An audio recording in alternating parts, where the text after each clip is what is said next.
Hello guys, it's Stephen here, back on a very miserable Thursday night after a quite crazy game of football last night. Manchester City drew with Atalanta 1-0. I'm going to try and dissect that a little closer today with 5 things that we learned from that very weird 90-odd minutes of football. It was bizarre. But before I go too far, I want to say thank you as ever to OneFootball for continuing to sponsor this channel, continuing to be absolutely awesome, a wonderful supporter of my channel. It's a fantastic app as well with loads of Manchester City news, loads of news about loads of teams. It's free, it's full of stats, great content consistently, so what more do you want? Go and support this channel, go and support yourself, and download the app in the link in the description below. Just do it and help yourself. But today, we're going to run through 5 things that we learned from this game.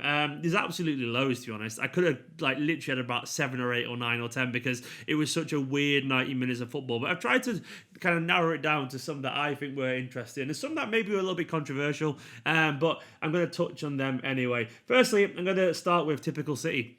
It's still alive and kicking, boys. It's definitely a thing. It's definitely not going away. And I kind of like it. Now, last night was one of the most prescient examples of typical City that I've seen in modern history. Now, I understand if a lot of new fans look at this and go, what is this typical City that you talk of? And to me, this was peak typical City. This was being a £1 billion institution as a club, an absolutely huge global mega club, a massive business, and still being so comical and farcical at times. And that is the essence of Manchester City, which I grew up supporting and which I kind of love.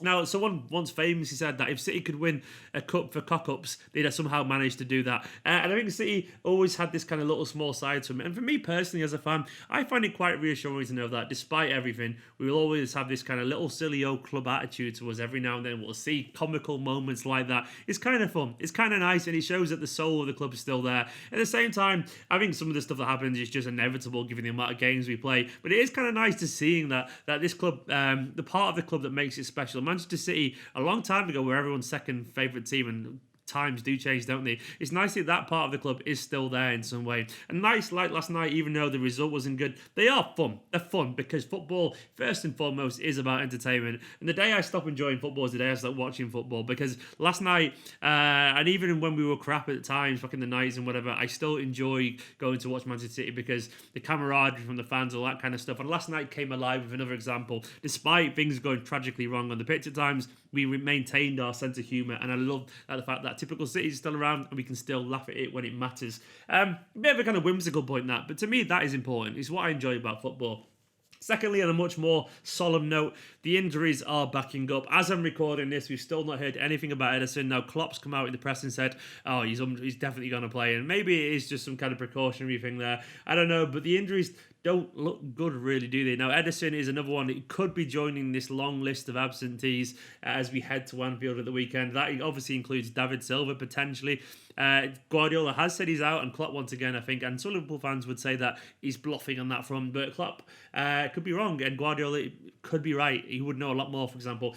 David Silva could be out alongside, obviously, Aymeric Laporte. He's a long-term injury. Rodri as well. He's close to coming back, but not quite back yet. Then there's obviously Leroy Sané, who's always very useful against Liverpool, and then Zinchenko, a very reliable squad member. So a lot of kind of very good players there could be sitting out this game. And it's got to the point now where, regardless of how good we are, this will take its toll. And people will say we've still got a very strong team, and we have. But it's at this time of season when the nights are long, the wind is kind of in your face, and the pitches are downtrodden and messy and cold and wet, and injuries are likely because of the amount of football that these players play. Is at this time of the season where it's not about the players we've got, it's about the players we haven't got, because when they're not there, it's more minutes in the legs of these players. And the injuries, they are catching up with us. And it's a little bit concerning on that front. Fingers crossed, though, we can find a way around it. I don't know what it is, but we get a lot of muscle injuries, and it's an issue. After that, the next point is what I talk about is that in general, we're just not really quite right. I don't know what it is, but we don't feel like this kind of well-oiled machine at the moment. Like, I'm wondering if it's like a whole combination of factors. I'm going to run through a few that I think it could be. Firstly, obviously, the previous point, the injuries, they're going to affect any squad, really. That's understandable. Secondly, it's probably the centre-back situation. We're having to play, because of the injuries, experienced players in other roles in defence. So Fernandinho, for example, is having to play there. So there's a little bit of cohesion. season. Then we've got someone like Mendy coming back into the team, and Cancelo's a new player. So the chemistry is a little bit all over the place in defence, which is understandable given we're trying to integrate new players. And also, I think we're generally just seeing the effects of maybe having one or two leaders away from the dressing room. Now, I was chatting a lot with some Liverpool fans the other day for some content that I recorded for other outlets like Sky and all this kind of stuff, and I did one for Squawker as well. And I was saying, they were asking me what's wrong. And I said, I don't think anything's wrong. I think we're just seeing the natural progression of a team that's been very good for a long time as it reaches almost like the next stage of transition. I know it sounds weird to say that a team has had 198 points in 2 seasons in transition, but I think we're in an enforced transition. And there will be some kind of like little kind of hiccups. And I think the hiccups are happening now because we're seeing the likes of Sergio Aguero. His playing time is slowly starting to wind down. He's obviously still hugely influential, but he'll be gone in a year or two. Fernandinho, obviously, should just be a backup player now, really, if we're being honest. Kompany's left.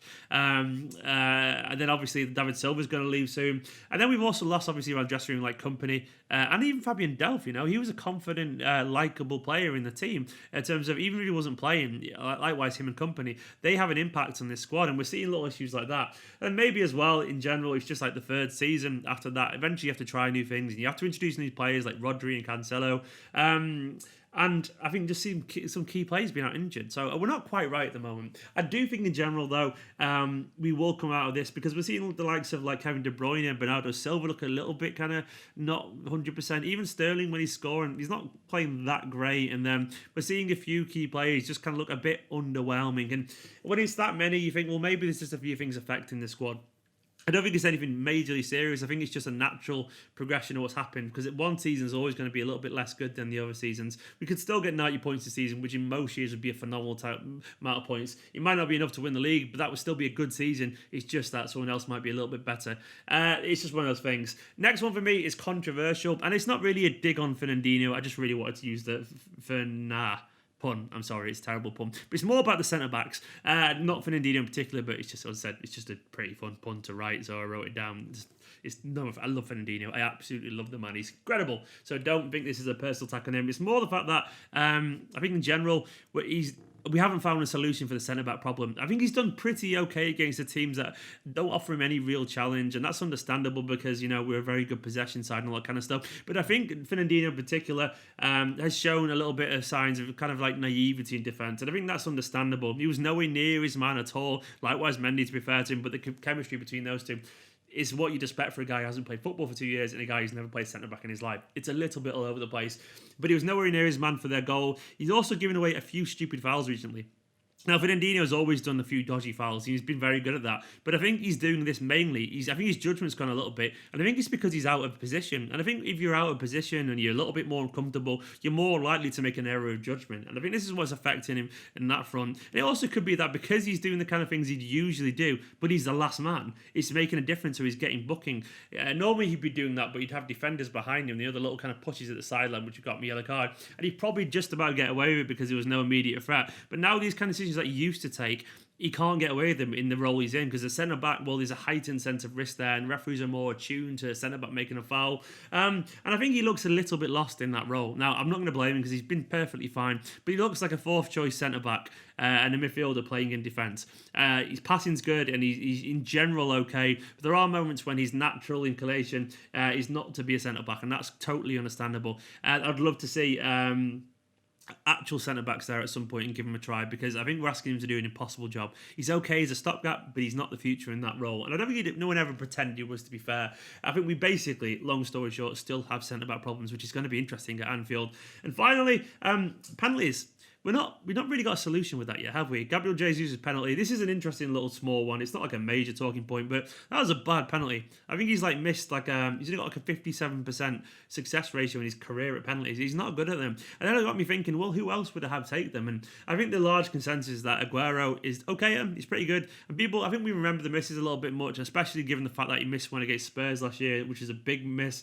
But largely, his record is pretty good. I looked into his stats, and he averages about 80% success rate, and I think he's just had a few misses recently, so he's kind of skewered our remembrance of what Aguero is, and he used to be pretty good at him.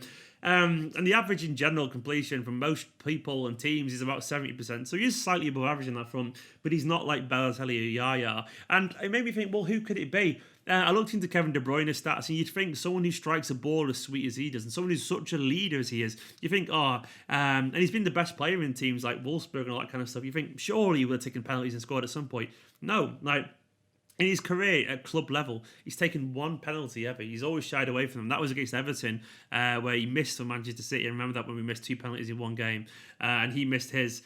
Which makes me think, if someone like De Bruyne, who's such a sweet striker of the ball, isn't taking penalties, why is it? Maybe it's because he simply doesn't fancy them, which is strange, but it looks like he doesn't want to take them himself personally, because he would have been offered the ball at some point, and he has once, and he missed it, and he doesn't. Then maybe you think, what about Bernardo? He's never taken a penalty in his career, inside an actual game of football, other than maybe shootouts, so he's not the man for it, really.